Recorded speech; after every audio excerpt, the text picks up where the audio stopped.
Hello everybody and welcome back. So, I'm going to cover some of the updates that I've been making on the fire test panel. This one is one of the smaller ones, so it's relatively cheap and easy to prototype in the real materials, because I don't have a lot of them yet, unfortunately. But yeah, so the first thing I'm going to cover is kind of my organization has changed a little bit in the assets.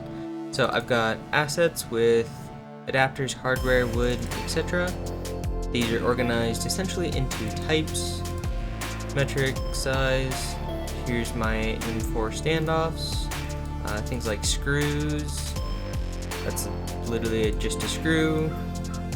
X-socket machine screws. Those are the M5s that we use on connection panel to connect everything. A chunk of the drawings go in here. These are a lot of the old panels. Kind of a decent place to put them, but stuff like the HOTAS adapter and other stuff are in here. Mostly just a staging place while I organized them, then most of it's in the cockpit. So I've got the base assembly plate of the Warthog, I've got the full assembly, I've got the right console, which is definitely a work in progress, haven't done too much on that one.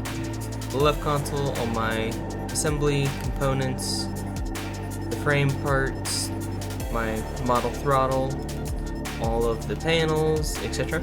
So that's kind of how I reorganized them a little bit. It's a little bit easier to find the things I need versus just a giant sketch of everything. But getting to this test panel, I've done a couple of major changes. So first, this text is just a drawing right now, and that's essentially just for optimizations, that way it's not modeling all of those. And then I added in, instead of putting nuts on the bottom, I'm going to use some 60mm standoffs. That will give me enough clearance between bottom of switches and the top of RJ45 jacks. I'm going to use these guys to go from the side of the cockpit into kind of a black box controller with all my Arduinos and all the other software. That'll basically make it so that I can really modularize these guys. I can put on walls if I want to, I can just leave them like that, they can be plug and play simply like this, etc. It's super easy to treat this as a self-contained isolated unit and then just plug an RJ45, literally an Ethernet cable, which are common and prominent everywhere, into a custom length and into a black box that just has all my controllers in it. Then I can wire essentially a patch panel, and I can wire it however I need to on the patch panel side, instead of if I need to change how this part interacts with another part because I need an output, I need to mux it, I need to AND it, I need to do something, I can just do the whole thing through here. Then things like ground and power, which are really generic, are just going to come in through a common power supply instead of through my Arduino. So stuff like that, super easy. Then I can literally just listen to this guy and get an output. So that makes life much simpler. All the wiring is on the patch panel side, and I can make this module essentially permanently, put it in the cockpit, and then any changes that I make electrically or wiring wise I can do later in the patch panel. So these little RJ45s are going to make my life much easier. I did model this guy myself off of an actual RJ45 that I have here. This one's just one switch and a couple of LEDs. I think 2 LEDs, one on top, one on bottom. 3 LEDs? 3 LEDs. But things like the LEDs, I can control through a ground, an external power, and I can literally just control them all globally through one hub, essentially.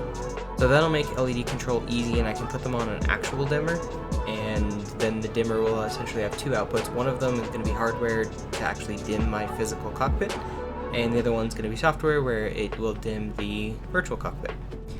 Because usually I fly in VR, but it would be nice to have light, every once in a while.